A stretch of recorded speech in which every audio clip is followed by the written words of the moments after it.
I'm particularly obsessed with intelligence. Hi, I'm Dr. Wendy Walsh for Local Now. I have a PhD in clinical psychology, and I think about our psychology a lot. You know, when you think about intelligence, you think of IQ and how somebody scores on some intelligence test. But research has shown there are all kinds of ways to be highly intelligent. You could have mathematical intelligence. You could have linguistic intelligence. You're a good talker. You could have naturalistic intelligence and understand the natural world very well. You can have artistic or musical intelligence, body kinesthetic intelligence. You can have interpersonal intelligence. We call that social intelligence.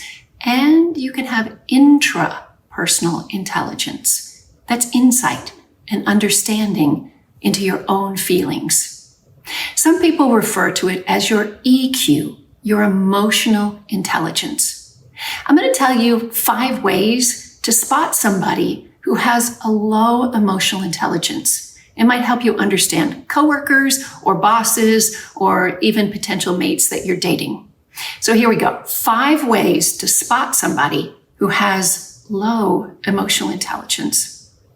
Number 1, they don't like to talk about feelings. They don't want to listen to yours, and they don't want to talk about theirs. They avoid the whole thing because as a child, they weren't given language for feelings. They don't know how to identify them, and they don't know how to express them. Number 2, when somebody with a low EQ does have a feeling that's uncomfortable, they actually think they're a bad person for having a bad feeling. They identify with it. When somebody with high emotional intelligence knows that a feeling is fleeting, they're all welcome, don't judge them, it's all going to be okay. Number 3, people who have low emotional intelligence try to get over things really fast. You would think this is good, right? They don't stew, they don't ruminate, but they also don't think about the meaning of their emotions. People with high emotional intelligence think of emotions as messages from their body that tell them about the world around them and how they're experiencing it. And they don't rush to recover quickly. They want to take time listening to the message. Number 4, people with low emotional intelligence actually have big, fiery emotions that they act on very quickly. They believe everything they feel. They say things like, I had a gut feeling about that person, so I didn't want to do business with them. Or something came over my body, so I didn't want to call them anymore. Instead of taking the time to really explore what the feeling meant, what the message said. Somebody with high emotional intelligence might say, I felt something in my body when I was talking to that person.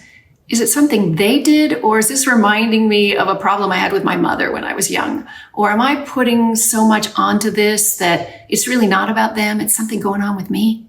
They take time to explore and understand. And number 5, finally, one way that people with low emotional intelligence present themselves is they do it with toxic positivity, meaning they're always happy, but it's kind of fake. It's pretend happiness, and you can sense it. But they don't allow feelings. They don't allow their own feelings because they don't understand them. And more than anything, they have problems with relationships because they're very dismissive of other people's feelings. You see, we can't truly have empathy and compassion for anybody else until we first learn to have empathy and compassion for ourselves. So, how do you learn emotional intelligence? You practice. You can do it in therapy. You can do it with friends and family and children. Just practice spotting your feelings, giving them a name, and expressing them.